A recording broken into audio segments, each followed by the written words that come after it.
Hello everybody, it's Lisa Brown from Brown Eyed Girls Crafting. We're going to take a piece of rice paper from Decoupage Central with these two cute little blue birds on it. And guys, I guess my allergies are bothering me because I'm about to lose my voice. We're going to go ahead and lay the back part down so we can see the shape that we need.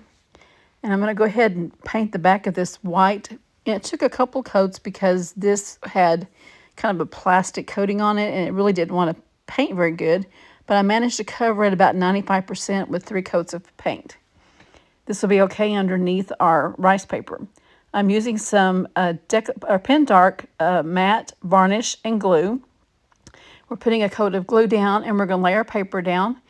And I was having a difficult time with my thumb. I kept wanting to bend it, and it took me a little while to get this on. Once we have it down, we're going to go ahead and dry it. My goodness, I can't talk, everybody.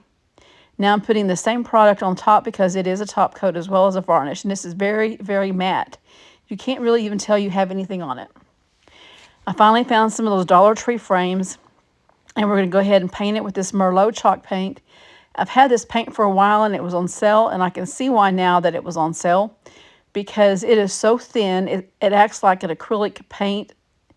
I went ahead and put a good coat on it, but I still could see a whole lot of gold on it, and it really wouldn't stick. I could have used something underneath it, a coat of decoupage glue, but then it would have crackled.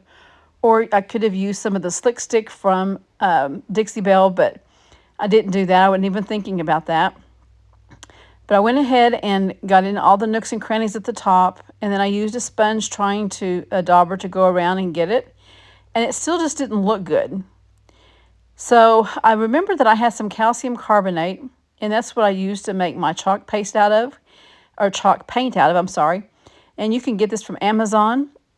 I went ahead and mixed it up pretty thick, normally than I would for chalk paint. I wanted this to be more of a pasty consistency, and this also had a little bit of grit left in it. So this frame really has some really good texture on it as well. I went ahead and used my dauber there, and I went all over it, and you can see how on that side it didn't even hardly stick from before, and now it's sticking really good. Once we have that down, we're going to go ahead and dry it. I'm putting on some gold paint that I have, and I'm just using a little bit on my finger, a little bit on my brush, and I'm just hitting all the highs and lows of this design on this frame. It is so beautiful.